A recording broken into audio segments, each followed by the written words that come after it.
కవిత్వం చదవడానికి వేదికపైకి రావాల్సిందిగా కవులను ఆహ్వానిస్తున్నాను. ముందుగా డాక్టర్ చమన్ గారు, డాక్టర్ చమన్ గారు, సిరిగాల శంకర్ గారు, వేణుశ్రీ గారు, పప్పుల రాజిరెడ్డి గారు, ఆశారాజు గారు, దాసరాజు రామారావు గారు, మోత్కూరి అశోక్ కుమార్ గారు,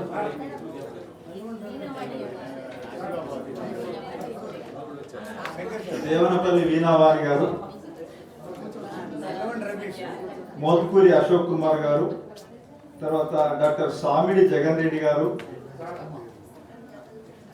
వి రమేష్ గారు, జి నరసింహస్వామి గారు, తర్వాత గజ్జల రామకృష్ణ గారు, ఎం రాజశేఖర్, బొద్దిరాజు ప్రవీణ్ గారు, సిఎస్ ప్రకాష్ గారు, అట్లాగే భానుచందర్ వేదికపైకి రావాల్సిందిగా ఆహ్వానిస్తున్నాను.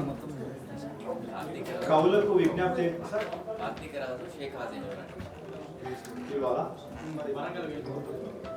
కార్తీక రాజు హాజీ నూరాని గారు వేదికపైకి రావాల్సిందిగా ఆహ్వానిస్తున్నాను.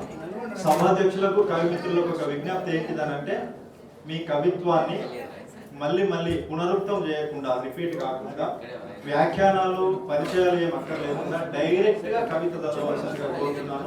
అట్లాగే సభాధ్యక్షులు గారు కూడా ధన్యవాదాలు చెబుతూ తర్వాత కవిని పిలవలసిందిగా కోరుతూ సభాధ్యక్షులు కవి సమ్మేళనం ప్రారంభించవలసిందిగా విజ్ఞప్తి చేస్తున్నారు.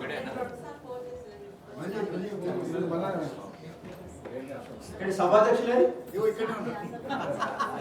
సభ నిండుగా ఉన్నది, సభాధ్యక్షులు